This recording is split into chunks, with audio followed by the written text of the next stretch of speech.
Hello friend, আমি Prosenjit Saha, physiotherapist. আমি chiropractor থেকে বলছি। আজকে আমাদের মধ্যে উপস্থিত আছে খুদে অ্যাথলেটিক্স।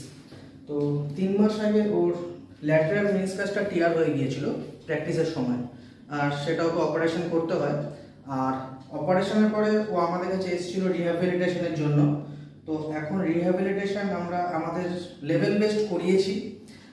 এখন ও কেমন আছে, কতটা ওর ইমপ্রুভ হয়েছে সেটা একটু ওর মুখ থেকে শুনে নেব। তুমি এখন কেমন আছো? অপারেশনের পরে যেরকম অবস্থা ছিল 2 মাস পর কি মনে হচ্ছে তোমার, কতটা ইমপ্রুভ হয়েছে? আগে থেকে অনেকটা ইমপ্রুভ হয়েছে। আগে হাঁটতে অসুবিধা হতো, যেটা অনেকটা কমফোর্ট এসেছে। আচ্ছা, মানে তোমার কনফিডেন্সটা তো বাড়ছে আস্তে আস্তে, যে মনে হচ্ছে আমি পায়ে জোর আবার ফিরে পাচ্ছি। হ্যাঁ, তো আমরা চেষ্টা করছি যেভাবে ওকে আরো 2 মাসের মধ্যে ওকে একদম মাঠে ওকে আগের মতন ফিরিয়ে দেওয়ার। আশা করি ফিরিয়ে দিতে পারবো। আর আমাদের দেশের জন্য আরো কিছু ইমপ্রুভ, আরো কিছু আমাদের জন্য নিয়ে আসবে।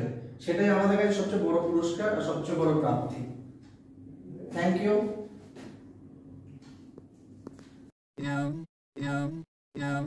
Head over heels for that someone. Head for the hills for nothing. Running, scared, screaming at the top of my lungs. In my many minds, my heart doesn't always agree. What I'm thinking inside, think about it. Your gut can lie. And when you're hungry, but it hurts to eat. Do you actually wanna die? No matter how